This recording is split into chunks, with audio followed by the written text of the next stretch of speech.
Find the resistance between A and B for the given resistive arrangement. ठीक है, इस तरह का अरेंजमेंट अगर गिवन है रेजिस्टेंस का, सो ए और बी के बीच में इक्विवेलेंट रेजिस्टेंस कितना होगा ये निकालना है।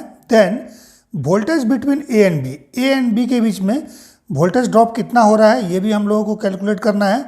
If the current through this 4 ohm resistance is 1 ampere, given है इस 4 ओम रेजिस्टेंस में 1 एम्पियर का करंट गिवन है। अगर ऐसा है तो ए और बी के बीच में पोटेंशियल ड्रॉप कितना होगा ये हम लोगों को निकालना है। ठीक है, सो देखिए वोल्टेज ड्रॉप इन दोनों टर्मिनल के बीच में निकालने से पहले एक बेसिक कंसेप्ट हम लोग देख लेते हैं करंट डिवीजन रूल का। ठीक है, और पैरेलल कॉम्बिनेशन में कैसे निकालते हैं। ठीक है, सो जैसे मान लीजिए अगर दो रेजिस्टेंस पैरेलल में है, let's say it is R1 and second resistance is R2।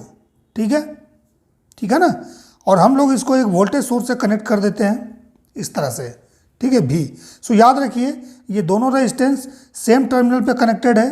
ठीक है, सेम पे कनेक्टेड है, इसलिए वोल्टेज ड्रॉप R2 के क्रॉस भी सेम होगा और R1 के क्रॉस भी सेम होगा। ठीक है, means V R1 is equal to V R2 is equal to V, दोनों में ही पोटेंशियल ड्रॉप V होगा। क्यों? क्योंकि ये रेजिस्टेंस के पैरेलल में वोल्टेज लगा है और ये वोल्टेज R1 के पैरेलल में भी है, दोनों रेजिस्टेंस R1 R2 पैरेलल में, सो दोनों में वोल्टेज ड्रॉप V होगा। देन करंट डिवीजन रूल, मान लीजिए अगर ये R1 रेजिस्टेंस और R2 रेजिस्टेंस पैरेलल में है। ठीक है, इसको भी यूज करके हम लोग इसको सॉल्व कर सकते हैं। और मान लीजिए मेन ब्रांच का करंट, जो करंट यहाँ इंटर कर रहा है डेट इज I, और R1 के थ्रू अगर I1 है, R2 के थ्रू अगर I2 है।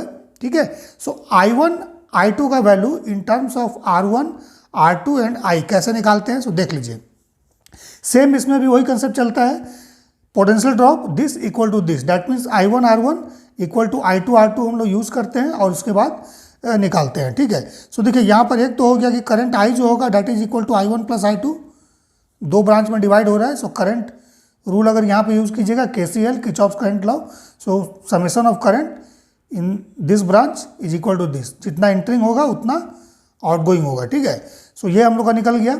देन करंट डिवीजन रूल करके यूज करके हम लोग I1 निकालते हैं। सो I1 का वैल्यू देखिए क्या होगा, हमेशा याद रखिए जिस रेजिस्टेंस में करंट निकालना है, सबसे पहले अगर कॉम्प्लेक्स नेटवर्क है सो दो पैरेलल रेजिस्टेंस में कन्वर्ट कर दीजिए। ठीक है, और जिस रेजिस्टेंस में करंट आपको निकालना है उसका अपोजिट ब्रांच का रेजिस्टेंस आपको I1 निकालना है। सो इस रेजिस्टेंस को छोड़िए, R2 divide by total resistance R1 plus R2। ठीक है, देन मेन करंट I जो इंटर हो रहा है। ठीक है, सिमिलरली अगर I2 निकालेंगे हम लोग तो क्या हो जाएगा, I2 निकाल रहे हैं, सो R1 अपोजिट ब्रांच का resistance divide by R1 plus R2 into I, बस ये फॉर्मूला यूज़ करना है। ठीक है, या तो इसको या इसको, दोनों में से कोई भी यूज़ करके बनाएंगे बन जाएगा। ठीक है, सो देखिए हम लोग सबसे पहले इक्विवेलेंट रेजिस्टेंस निकालते हैं। सो इक्विवेलेंट रेजिस्टेंस निकालना है, कहने का मतलब है कि अगर यहाँ पर हम लोग एक वोल्टेज सोर्स कनेक्ट कर दें, ठीक है, सो करंट इसमें फ्लो होगा। ठीक है, सो करंट जब फ्लो होगा, सो ये जो रेजिस्टिव नेटवर्क है इसको अगर एक सिंगल रेजिस्टेंस से रिप्लेस करना हो, सो सिंगल रेजिस्टेंस से हम लोग कैसे इसको रिप्लेस कर सकते हैं। ठीक है, मीन्स जैसे यहाँ पर एक वोल्टेज सोर्स हम लोग कनेक्ट कर दिए, ठीक है, इस तरह से भी। ठीक है, और इस रेजिस्टेंस का जो भी इफेक्ट होगा उसके लिए हम क्या करेंगे, एक सिंगल रेजिस्टेंस R इक्विवेलेंट से इस पूरे नेटवर्क को रिप्लेस करेंगे और सेम वोल्टेज सोर्स यहाँ पर कनेक्ट किए। ठीक है, सो यहाँ पर जो करंट होगा I और यहाँ पर जो करंट होगा दोनों सेम होना चाहिए। ठीक है ना, इक्विवेलेंट रेजिस्टेंस का मतलब यही है कि इसका इक्विवेलेंट निकालिए और इसको रिप्लेस कीजिए। ठीक है, सेम इक्विवेलेंट रेजिस्टेंस को कनेक्ट कीजिए, सेम वोल्टेज सोर्स लगाइए, करंट आपका सेम आएगा। ठीक है, सो सबसे पहले इक्विवेलेंट रेजिस्टेंस निकालते हैं। सो देखिए यहाँ पर ये ओपन है ना, ओपन है, सो ओपन अगर है सो करंट इसमें नहीं होगा। सो करंट इसमें अगर नहीं होगा सो इस रेजिस्टेंस का तो यूज नहीं है, इसका यूज नहीं है। ठीक है, देन फर्दर नीचे वाले रेजिस्टेंस को भी देखिए, यहाँ पर ओपन सर्किट है, सो करंट इसमें फ्लो नहीं होगा इस लूप में। ठीक है, इस पोर्शन में करंट फ्लो नहीं होगा, सो इसलिए इसका भी यूज नहीं होगा इक्विवेलेंट रेजिस्टेंस में। आपको वही रेजिस्टेंस यूज करना है जो क्लोज लूप का पार्ट है। ठीक है, ये क्लोज लूप नहीं है। अगर यहाँ पर कनेक्टेड रहता, मान लीजिए इसको अगर एक सिंगल वायर से ही हम शॉर्ट कर देते तब इसका यूज होता, लेकिन ये कनेक्टेड नहीं है इसलिए इसका और इसका यूज नहीं होगा क्योंकि इसमें करंट जीरो है। ठीक है, कनेक्ट कर दीजिएगा वायर, अगर कनेक्ट किया हुआ दिया होता सो करंट इसमें फ्लो होता। ठीक है। देन उस केस में इसको और इसको दोनों को यूज करते हैं, लेकिन अभी यूज ये नहीं होगा। तो अगर यूज नहीं होगा तो इस पोर्शन को आप हटा दीजिए, बच गया जो उसको आपको निकाल देना है, ठीक है। सो देखिए 4 है और यहाँ पर 2 2, ये क्या होगा सीरीज में हो जाएगा ना। सो 4 4 4 12 हो गया और यहाँ पर 6, 12 और 6 का पैरेलल कॉम्बिनेशन निकालिए। कैसे निकालेंगे? फॉर्मूला, दो रेजिस्टेंस अगर पैरेलल में है ना, R1 और R2, ठीक है। सो इसका इक्विवेलेंट रेजिस्टेंस अगर निकालना है तो R इक्विवेलेंट क्या होता है, डेट इज R1 R2, ठीक है। R1 R2 R2 divide by R1 plus R2, ये फॉर्मूला चलता है, ठीक है। सो यहाँ पर ये रेजिस्टेंस का वैल्यू है 2 + 2 4, देन यहाँ पर 4 4 4 4, सो डेट इज 12, 12 और 6 ओम पैरेलल में है। सो इसका इक्विवेलेंट निकाल दीजिए। सो कितना हो जाएगा, 12 इंटू 6 डिवाइड बाई 12 + 6, सो कितना आ गया, 12 इंटू 6 डिवाइड बाई 18। सो 6 से देखिए 3 टाइम्स और ये 4, सो 4 ओम आ गया, ठीक है। मीन्स इन सब का इक्विवेलेंट जो है ये 4 ओम आ गया, ठीक है। इसका और इसका पैरेलल कॉम्बिनेशन 4 ओम आ गया। सो यहाँ पर इसको हटा दीजिए और 4 ओम कनेक्ट कर दीजिए। सो कैसा हो जाएगा सर्किट, सर्किट कुछ इस तरह का हो जाएगा, है ना।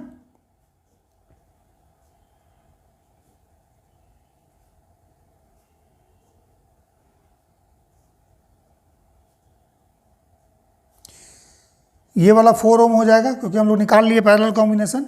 देन ये 2 ओम 2 ओम 2 ओम और ये 2 ओम, और यहाँ पर 6 ओम लगा देना है। ये भी 2 ओम है, ये भी 2 ओम है, A B, ठीक है। अब क्या करेंगे, देखिए फिर से 4 4 4 कितना हो गया, 12 ओम और 6 ओम फिर से पैरेलल में है, 6 और 12 पैरेलल में है ना। ये सीरीज में है, सो 12 ओम देगा और ये 6 पैरेलल में है। सो इसको फिर सॉल्व कीजिएगा, कितना आएगा, 4 ओम आएगा, ठीक है। सो सर्किट सिंपल होके इस तरह का हो जाएगा, ठीक है। A B 2 ओम 2 ओम और ये 4 ओम। सो इक्विवेलेंट रेजिस्टेंस हमारे पास कितना आ रहा है, RAB। सो RAB का वैल्यू हो जाएगा 2 + 2 + 4, सीरीज में है, सो इट इज 8 ओम, ठीक है। सो इक्विवेलेंट रेजिस्टेंस जो हमारे पास आएगा डेट इज 8 ओम, ठीक है। अब करंट हम लोगों को निकालना है। सो देखिए सबसे पहले हम लोगों ने क्या किया, करंट यहाँ पर दिया हुआ है 4 ओम में 1 एम्पियर। सो हमने बता दिया कि ये ओपन है, इसमें नहीं जाएगा करंट। सो ये 4 ओम में जो करंट 1 एम्पियर है, यही 1 एम्पियर इसमें भी है, ऐसे ही ना जाएगा, और यही इसमें भी है 1 एम्पियर, ठीक है। क्लियर है। सो अगर ऐसा है सो क्या करिए, इसका इक्विवेलेंट निकालिए। सो इसका इक्विवेलेंट जब आप निकालिएगा तो कितना आया था, 12 ओम आया था, ठीक है। सो इस तरह से देखिए 12 ओम, ठीक है। इसके पैरेलल में 6 ओम और यहाँ पर इस तरह से ये कनेक्ट कर दीजिए। सो ये कितना है, 1 एम्पियर है। अगर 4 ओम में गिवन है 1 एम्पियर, सो इसमें भी 1 एम्पियर होगा। सो देखिए इस वोल्टेज ड्रॉप को कैलकुलेट कर लीजिए। इसका पैरेलल में ये है, सो जितना ड्रॉप ये होगा उतने ड्रॉप इसके अक्रॉस भी होगा। सो देखिए 12 इंटू 1 कितना आ जाएगा, V = 12 वोल्ट। सो यही 12 वोल्ट इसके अक्रॉस भी होगा। डैट मीन्स इस करंट को निकालिए। सो दिस करंट I1 का वैल्यू कितना हो जाएगा, सेम पोटेंशियल ड्रॉप ये वाला पैरेलल में है। सो 12 वोल्ट डिवाइड बाई 6, सो कितना आ गया, 2 एम्पियर। सो ये करंट आ गया 2 एम्पियर और यहाँ पर 1 एम्पियर। सो 1 एम्पियर और 2 एम्पियर, तो ये ब्रांच का करंट कितना हो जाएगा, इंटर कितना करेगा इसमें, KCL यूज कीजिए। यही दो पार्ट में डिवाइड हो रहा है, 2 + 1, सो ये आ गया 3 एम्पियर, ठीक है। सो 3 एम्पियर करंट हमारे पास कहाँ पर आ गया, 3 एम्पियर जो करंट हमारे पास आ रहा है वो इसके थ्रू आ रहा है, 3 एम्पियर, ठीक है।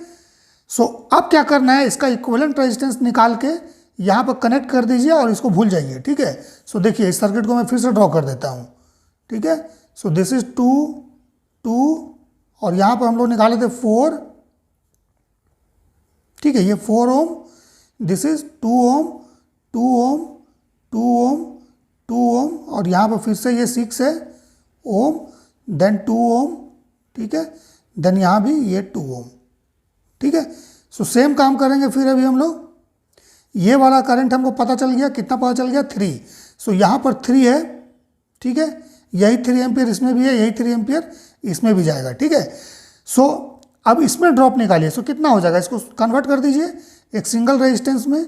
सो सिंगल रेजिस्टेंस में कन्वर्ट किया, सो ये कितना आ गया 12 ओम, फिर से ये 6 ओम, और यहाँ पर ये 2 ओम है, यहाँ पर ये 2 ओम है, यही ना। सो ये करंट हमें चाहिए।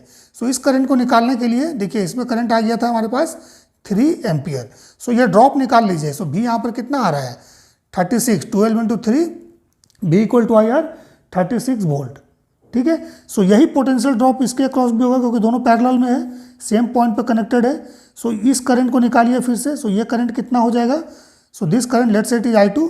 सो I2 का वैल्यू कितना हो जाएगा, इट इज V/6। इस रेजिस्टेंस में, इस रेजिस्टेंस से इस वोल्टेज में डिवाइड कीजिए, दैट इज दिस वोल्टेज, ठीक है। So V/6 that mean 36/6, so it is equal to 6 ampere. 6 ampere हमारे पास आ गया। कौन सा करंट आ गया, ये करंट। सो अब इस ब्रांच का करंट क्या होगा, जो कि करंट यहाँ पर है, that is equal to 6 + 3। So 6 + 3 कितना होगा, 9 एम्पियर होगा, ठीक है ना, 9 एम्पियर। सो दैट मीन्स ये करंट हमारे पास 9 एम्पियर आ गया। That means this current is 9 ampere. Clear है। अब क्या करेंगे, अब फिर से हम लोग क्या करेंगे, ये नेट का हम लोग इक्विवेलेंट रिप्लेस कर देंगे। सो नेट का इक्विवेलेंट कितना होगा, जितना ये वाला इक्विवेलेंट निकलेगा, ठीक है। सो सिंपल इसको फिर से कन्वर्ट कर दीजिए। सो कितना आ जाएगा, देखिए 4, 4, 4, 12 और 6 पैरेलल में सेम आएगा 4 ओम, ठीक है। सो फिर से 4 ओम लेना है। सो देखिए ये 4 ओम हो गया, ठीक है। यहाँ पर 2 ओम हो जाएगा, ठीक है, और यहाँ पर 2 ओम, ठीक है। This point is A and this point is B. So ये करंट हम लोगों ने निकाल लिया 9 एम्पियर, ठीक है, 9 एम्पियर, ओके, क्लियर है। सो ये 9 एम्पियर कहाँ जाएगा, यहाँ भी जाएगा, ठीक है, और ये यहाँ भी जाएगा, ठीक है ना, सेम करंट इस तरह से फ्लो होगा। सो VAB कितना हो जाएगा, VAB that is equal to single resistance में कन्वर्ट कर दीजिए इस तरह से, कितना हो जाएगा 2, 2, 4 और 4, 8 ओम, ठीक है। और करंट इसमें कितना हो गया 9 एम्पियर AB, ठीक है। सो VAB का जो वैल्यू होगा, VAB that is equal to V = IR 9 ampere into 8 ohm. So not है, कितना हो जाएगा 9 × 8 72 वोल्ट। सो इस क्वेश्चन में A और B के बीच में वोल्टेज 72 ओम, सॉरी 72 वोल्ट होगा, ओम नहीं, 72 वोल्ट होगा अगर 4 ओम में करंट 1 एम्पियर गिवन है, ठीक है। सो अगर 4 ओम में करंट 1 एम्पियर है, सो VAB 72 वोल्ट होगा, ठीक है। सो आई होप कंसेप्ट क्लियर हो गया होगा इस क्वेश्चन में, जो भी कंसेप्ट है, ठीक है। इक्विवेलेंट रेजिस्टेंस कैसे निकालना है और वोल्टेज ड्रॉप AB के बीच में कैसे निकालना है, ठीक है। इसी तरह से इसमें अगर किसी भी रेजिस्टेंस में अगर वोल्टेज पूछा जाएगा, सो इस तरह से बैक कैलकुलेशन करके हम लोग निकाल सकते हैं। सो हम लोगों ने कंसेप्ट क्या यूज़ किया, सिर्फ पैरेलल वाला यूज़ किया। अगर इसको यूज़ नहीं करते, इसको भी यूज़ करके हम लोग निकाल सकते थे, ठीक है। इसको यूज़ कर, जैसे मान लीजिए इस ब्रांच में करंट आपका गिवन है, हमको निकालना था यहाँ पर करंट, ठीक है। सो फॉर्मूला क्या यूज़ कर लेते हैं हम लोग, ये करंट था ना, so this current let's say it is I = opposite branch का रेजिस्टेंस 6, ठीक है, डिवाइड बाई 6 प्लस ये नेट रेजिस्टेंस हम लोग यूज़ कर लेते 12, ठीक है, इंटू मेन ब्रांच का, मान लीजिए इस करंट को अगर हम लोग मान लेते I1, तो I1 का वैल्यू हम लोगों को चाहिए था ना। सो I1 कितना आ जाता है, सो देखिए I1 का वैल्यू होता है this I that is 1 × 18 divide by 6। सो देखिए डायरेक्ट 3 एम्पियर आ जाता है, ठीक है। अगर करंट डिवीजन रूल हम लोग यूज़ करते हैं इस कंसेप्ट को ना, इस कंसेप्ट को, तो डायरेक्ट 3 एम्पियर यहाँ पर हम लोग निकाल सकते थे, ठीक है। सिमिलरली फिर यहाँ पर निकाल लेते, ठीक है।